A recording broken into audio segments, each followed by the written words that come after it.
हाँ तो देखिए प्रश्नावली 1.2 कह रहा है कि नीचे दिए गए कथन सत्य हैं या असत्य, कारण के साथ अपने उत्तर दीजिए। ठीक है, ये हमारा प्रश्नावली क्लास कौन सा है, 9 का। ठीक है, तो हम लोग प्रश्नावली 1.1 खत्म कर चुके हैं। देखिए पहला क्वेश्चन, पहला का पहला, प्रत्येक अपरिमेय संख्या एक वास्तविक संख्या होती है। हम आपको बताए थे, ध्यान दीजिए इधर, कि वास्तविक जो संख्या होती है परिमेय और अपरिमेय संख्याओं के संग्रह को, मतलब कि परिमेय संख्या भी होगी और उसमें अपरिमेय संख्या भी होगी। तो जब परिमेय और अपरिमेय दोनों मिलकर वास्तविक बन रहा है तो सिर्फ अपरिमेय वास्तविक संख्या नहीं होगी, होगी ना। कह रहे देखिए वास्तविक संख्या क्या क्या मिलकर बनेगा, देखिए वास्तविक, वास्तविक संख्या, ध्यान दीजिएगा, वास्तविक जो संख्या है उसमें परिमेय भी है, क्या है, परिमेय और अपरिमेय भी है। ठीक है, अपरिमेय अपने लिख रहे हैं, पूरा समझिएगा, परिमेय भी है और अपरिमेय भी है।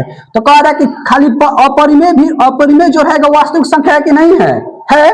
और जब दोनों मिलकर बन रहा है तो एगो भी है और ई भी और ई भी है, तो इसका मतलब कि प्रत्येक अपरिमेय संख्या एक वास्तविक संख्या होती है। तो बोलेंगे हाँ, ये हो जाएगा हमारा, क्या हो जाएगा, सत्य। क्या हो जाएगा, सत्य हो जाएगा। इसमें किसी को दिक्कत नहीं। दूसरा क्वेश्चन कह रहा है संख्या रेखा, संख्या रेखा आपको पता है ये जो होती है संख्या रेखा होती है, ऐसे एक लाइन खींच देते हैं, क्या हो जाती है, संख्या रेखा हो जाती है। तो कह रहा है संख्या रेखा का प्रत्येक बिंदु रूट m के रूप में होता है। नहीं, प्रत्येक बिंदु रूट m के रूप में नहीं होगा, कोई m के भी रूप में होगा, कोई रूट m के भी रूप में होगा, समझा रहा है ना। तो प्रत्येक बिंदु जो है सब हमारा मान रूट m होगा, नहीं ना होगा। तो क्या होगा, ये भी जो है आपका, जहां m एक प्राकृत संख्या नहीं है, बिल्कुल गलत, ये क्या हो जाएगा, असत्य हो जाएगा। ठीक है, अगला क्वेश्चन 3 नंबर कह रहा है कि प्रत्येक वास्तविक संख्या एक अपरिमेय संख्या होती है। हर एक वास्तविक संख्या अपरिमेय संख्या नहीं होती है, क्योंकि वास्तविक संख्या में परिमेय भी संख्या होगी। और कह रहा है कि सब वास्तविक संख्या अपरिमेय हो जाएगी, नहीं ना, समझ में आया। परिमेय और अपरिमेय दोनों मिलकर वास्तविक बनता है, परिमेय और अपरिमेय दोनों मिलकर वास्तविक बनता है। तो कह रहा है कि वास्तविक संख्या मतलब सभी जो वास्तविक संख्या है, जैसे मान लीजिए अपरिमेय में संख्या √5 अपरिमेय संख्या है, ठीक है, और 3 मान लीजिए ये क्या है, परिमेय संख्या है ना जी। आपका 3 हटाइए ना, ये नहीं बुझा रहा है, तो यह देखिए ये 3, ये परिमेय संख्या है और ये क्या है, अपरिमेय है। तो कह रहा है कि दोनों मिलाकर हमारा क्या बन जा रहा है, वास्तविक बन रहा है, दोनों मिलाकर क्या बनता है, वास्तविक बन रहा है। तो कह रहा है ना कि जितना वास्तविक संख्या सब अपरिमेय हो जाएगी, नहीं, क्योंकि वास्तविक संख्या में परिमेय भी संख्या आता है ना जी, तो सब कैसे हो जाएगा, नहीं समझ में आ रहा है जी। वास्तविक संख्या में परिमेय और अपरिमेय दोनों मिलकर वास्तविक हो रहा है। तो कह रहा है कि खाली अपरिमेय में वास्तविक संख्या आ जाएगी, तो नहीं आएगी, क्योंकि दोनों मिलकर वास्तविक बनता है। ठीक है, किसी को दिक्कत, क्लियर हुआ। तो ये हमारा क्या हो जाएगा, ये भी हमारा हो जाएगा असत्य। क्या हो जाएगा, असत्य। तो हमारा इसमें एक ठो सही है, ऊपर वाला सिर्फ 1 नंबर कि प्रत्येक अपरिमेय संख्या एक वास्तविक संख्या होती है, बाकी दोनों आपका क्या है, गलत है। नोट कर लिए, ठीक है, इसको अच्छी तरह से नोट कर लीजिए। देखिए प्रश्न संख्या 2, क्या सभी धनात्मक पूर्णांक के वर्गमूल अपरिमेय होते हैं, पूछ रहे हैं हमसे। यदि नहीं तो एक ऐसी संख्या के वर्गमूल का उदाहरण दीजिए जो एक परिमेय संख्या है। तो समझिएगा कि सभी धनात्मक पूर्णांक, पूर्णांक आपको पता है जाएंगे, ठीक है। तो कह रहा है कि क्या सभी धनात्मक, जो प्लस होगा उसको धनात्मक कहेंगे और जो माइनस होगा उसको क्या कहेंगे, ऋणात्मक कहेंगे। ठीक है, तो प्लस और माइनस दोनों मिलकर क्या बनता है, प्लस का भी मतलब धनात्मक होगा और माइनस वाला ऋणात्मक होगा।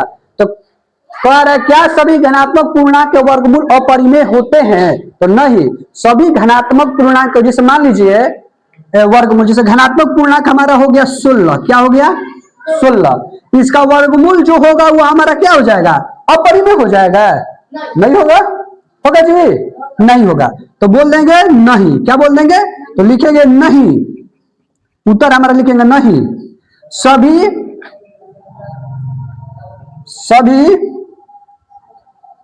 धनात्मक पूर्णांकों के वर्गमूल अपरिमेय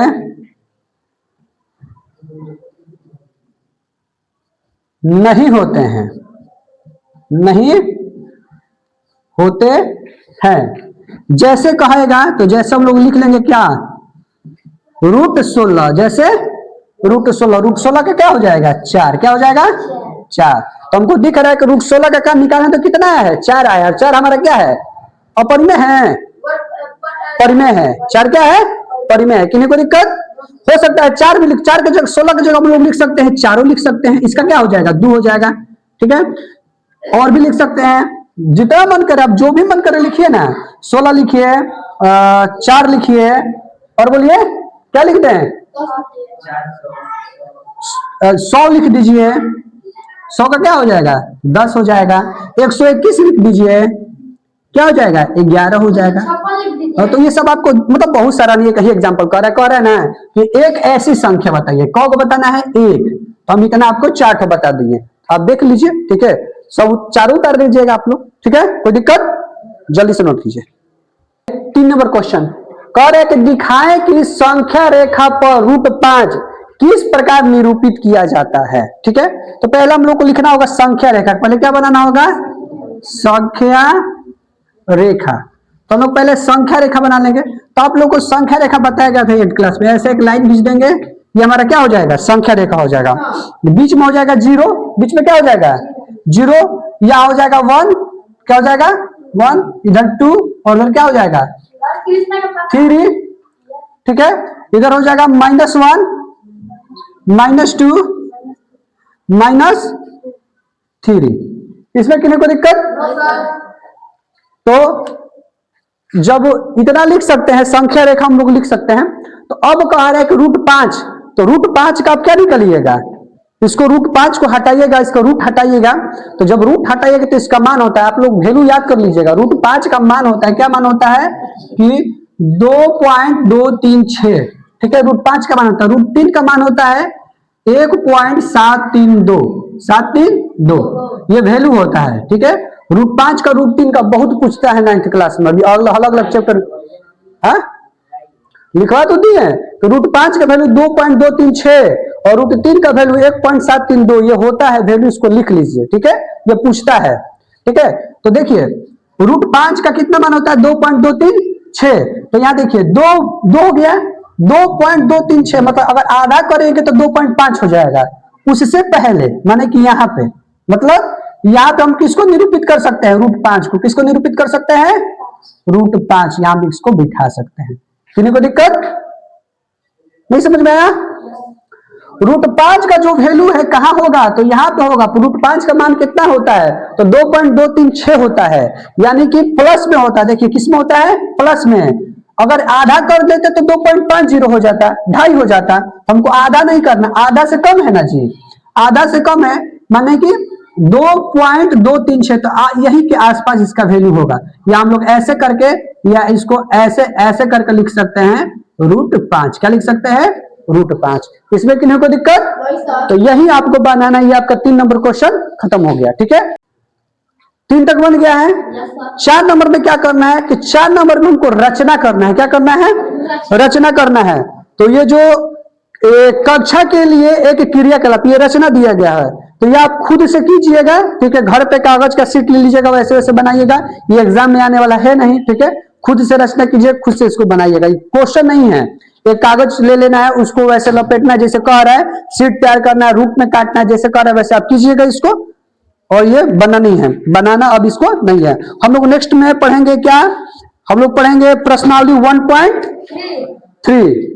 1.3 हम लोग पढ़ेंगे, और हम लोग कल पढ़ेंगे, ठीक है। इसमें देखिए लिखा है कि भिन्न को दशमलव रूप में निरूपित करें, जितने भी भिन्न दिए सबको दशमलव रूप में हम इसको निकालकर कल दिखाएंगे आपको, ठीक है।